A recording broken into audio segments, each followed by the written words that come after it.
It's one thing that steered them over to the hospital. It was obviously something they had to look at. I think that died pretty quickly. 6 months pass without a strong lead in Margie Call's murder, until Cape Girardeau detectives are called to another brutal discovery.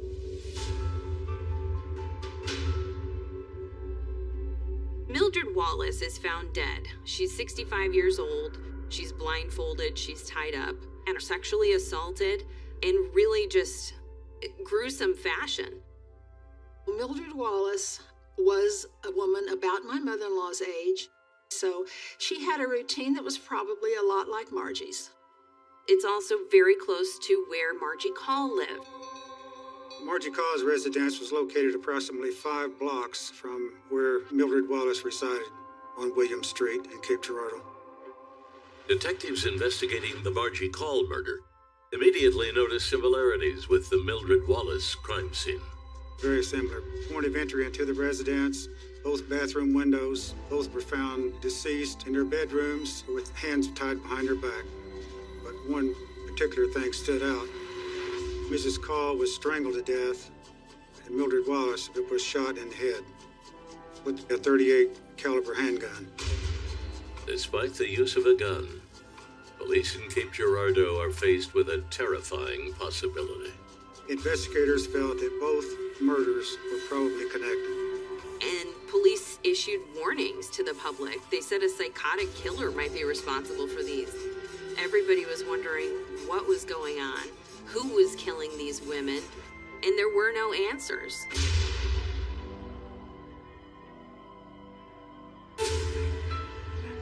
The murders of Margie Call and Mildred Wallace in Cape Girardeau over the last 6 months have left this Missouri town shaken.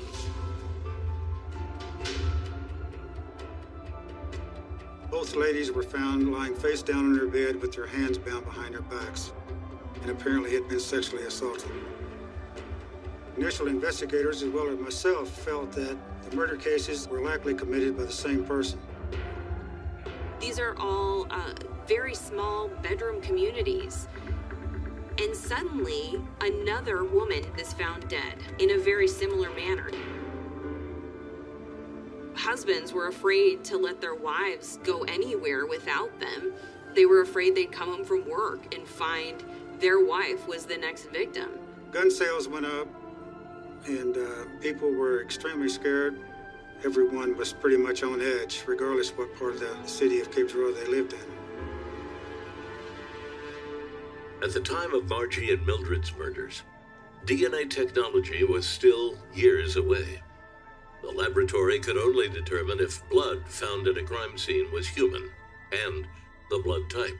They did an extensive investigation of Mildred Wallace's background, who she associated with, whether she had a boyfriend, and also interviewed various people at work that were friends with Mrs. Wallace.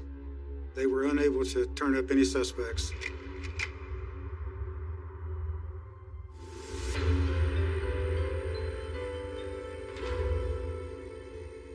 After 3 years of dead-end leads, both the Margie Call and Mildred Wallace cases go cold.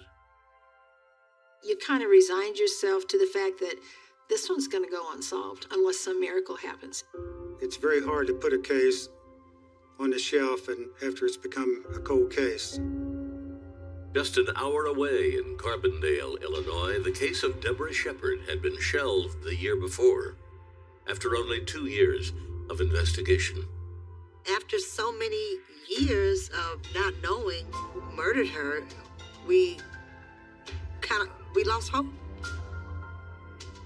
My parents became very, very overprotective with my sister, Nicole, and I.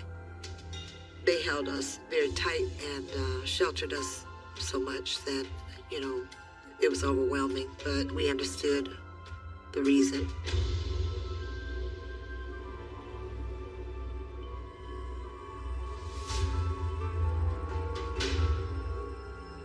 "22 years later, an unexpected conversation during a television interview heats up Deborah's murder case. In 2006, I was at the Illinois State Police Crime Lab in Carbondale, sitting with the DNA expert Suzanne Kidd, being interviewed by Code Case Files about another case. I'd been a Carbondale police officer for 1 week. That's the same day that Susan Shoemate was murdered. During some of our downtime, I mentioned to Suzanne that I had another case that I wanted her to take a look at. It was the 1982 murder of Deborah Shepard. In 2004, Lieutenant Eccles had solved another cold case, the 1981 murder of an SIU student, much like Deborah Shepard. After that success, he was even more determined to crack Deborah's case, but he was hindered by the small amount of DNA recovered from that scene. I explained to her that I had some things I'd like for her to look at. So she suggested that I bring that over and she would take a look at it.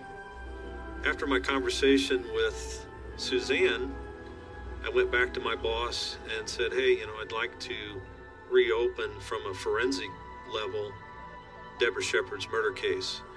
At the time, I was a patrol sergeant working midnights, and I was told that I needed to concentrate on my patrol responsibilities.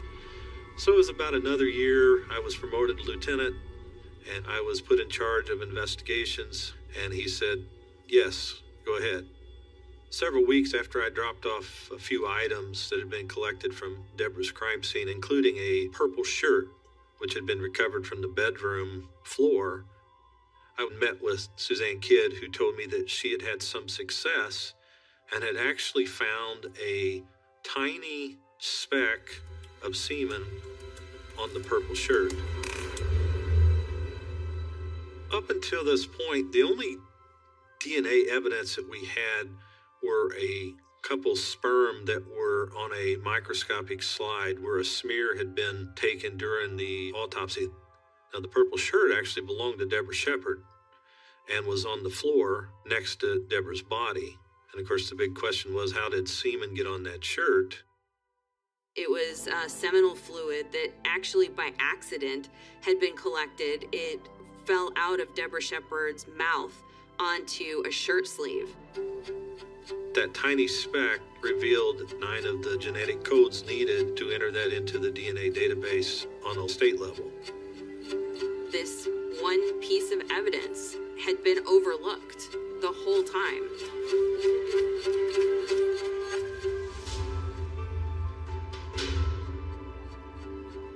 I was invited over to watch as Suzanne and her partners, Stacy Spieth, entered these genetic codes into the computer.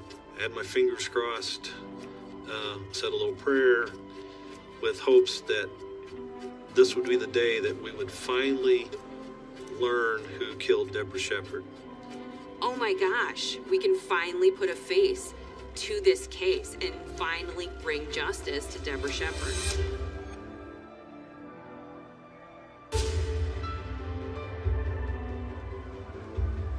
It was 2007, and we got a press release that there had been a break in a cold case. The Carbondale police said that after 25 years, finally technology had caught up with their investigation.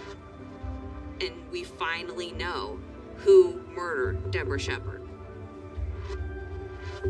There was a DNA match. 63-year-old Timothy Wayne Kreitzer.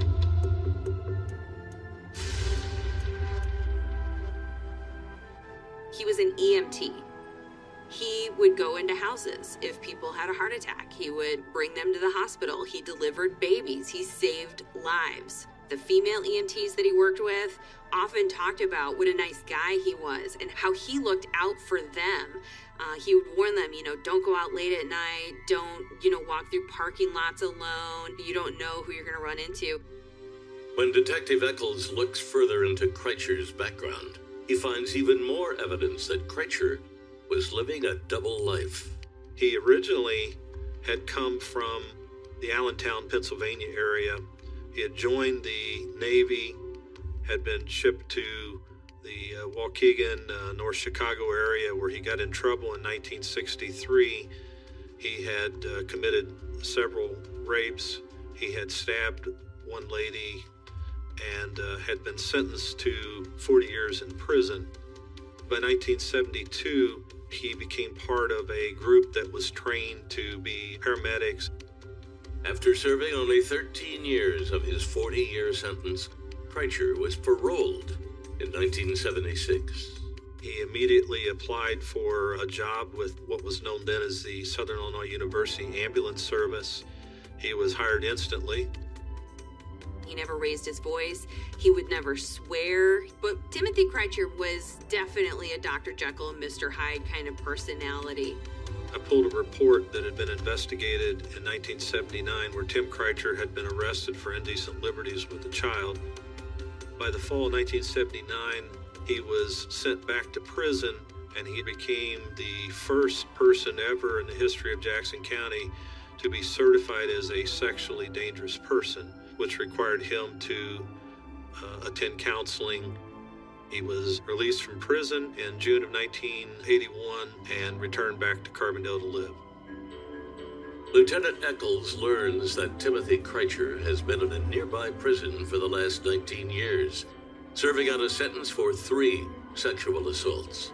63-year-old Timothy Wayne Kreitcher was an inmate at the Big Muddy Correctional Center in Ina, Illinois, not very far from Carbondale.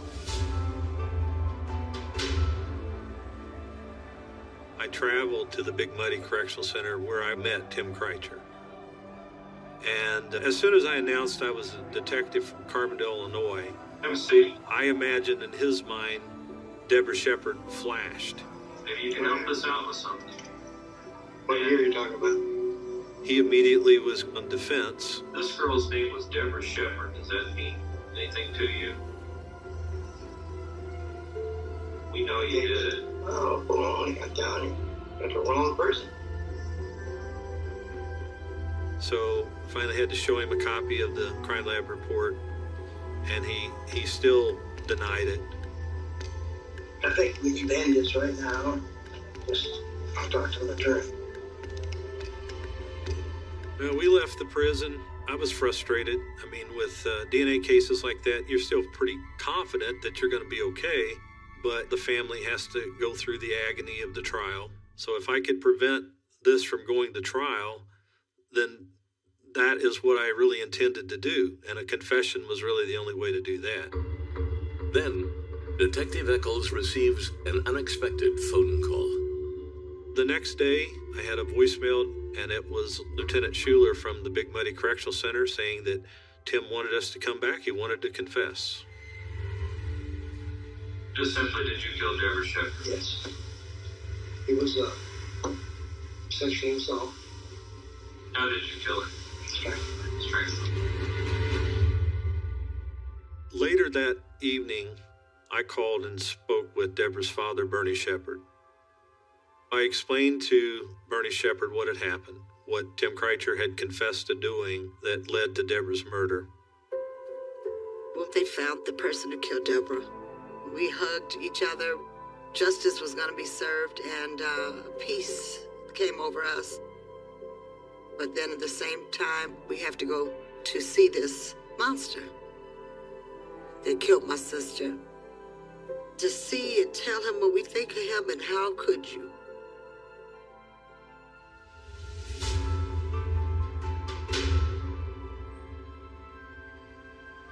But Jimmy Smith saw the news of the press conference about this cold case, the Deborah Shepard case that broke in Carbondale. Something clicked when I heard murder case 1982 solved after all these years. I couldn't get to work soon enough that morning. Now I contacted Lieutenant Eccles with the Carbondale Police Department. I inquired if he felt like Kreitcher could have been in Cape Girardeau during the years that our homicides occurred, 1977 to 1982. Conversations reported by Timothy Kreitcher's cellmate confirmed that Kreitcher was likely in Cape Girardeau during that time frame. So then I started working very closely with Detective Jimmy Smith, which advised me that they had some DNA from the 1982 cases of Margie Call and Mildred Wallace. They also had a partial palm print from the window of Mildred Wallace. The DNA they found at the Wallace residence matched that of Timothy Kreitcher. We got an identification of Tim Kreitcher's palm print from the point of entry window in Mildred Wallace's case as well. When I got the news, hair stood up on the back of my neck and it brought tears to my eyes. But this was only the beginning of his list of cold-blooded crimes. Detectives were about to uncover a reign of terror that stretched across 4 states. Tim Kreitcher committed murders in Cape Girardeau, in Carbondale, in Marion, Illinois, in Paducah, Kentucky, and then Temple, Pennsylvania. It's not obsessive. I just couldn't say no. I couldn't stop.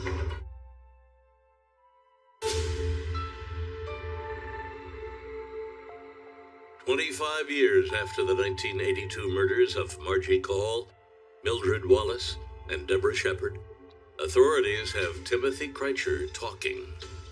They are sure he has more confessions in him, beyond just Deborah's murder.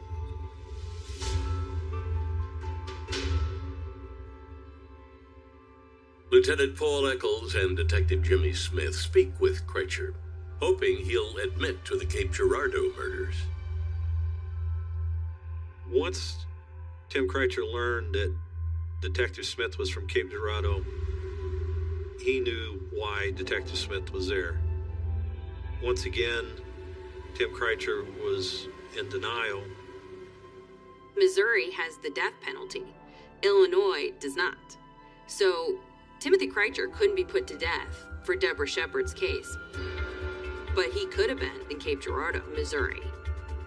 So while they had the DNA evidence in the Mildred Wallace case, they didn't have evidence to back up the other murders. So they made a deal.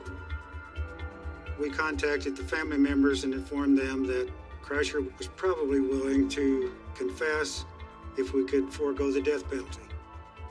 All of the family members stated that they were willing to forego the death penalty if Kreitcher would confess and give a full disclosure about how he committed the crimes.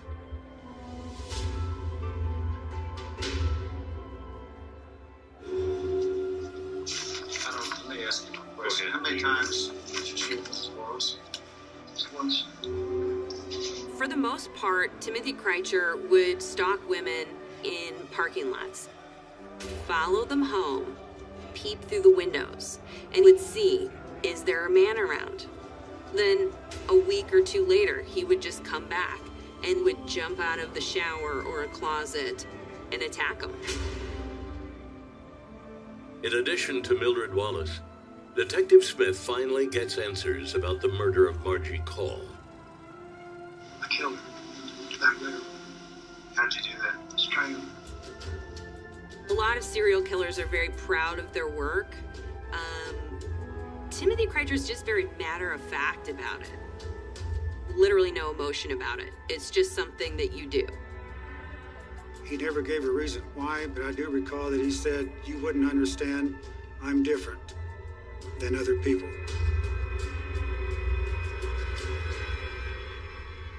Detective Smith knows what Kreitcher's confession will mean to the victims' families.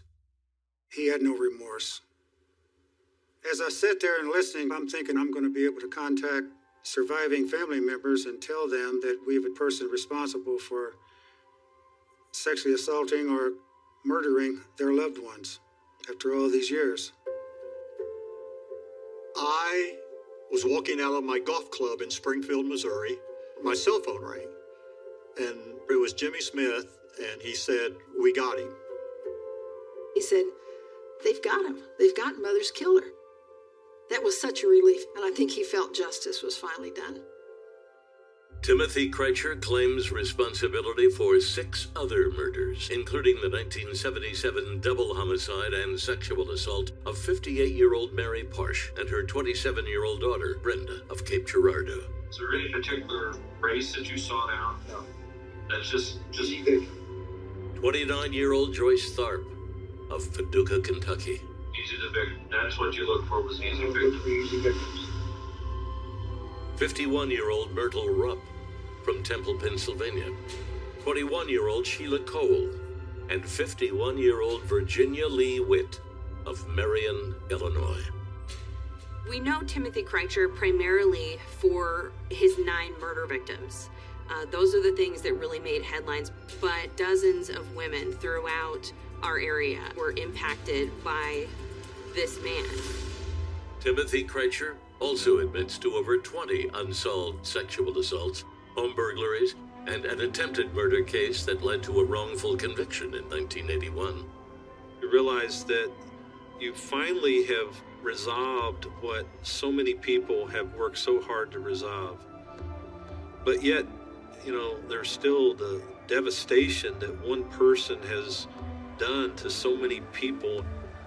At least we can make sure he never gets out of prison and can never victimize anybody else.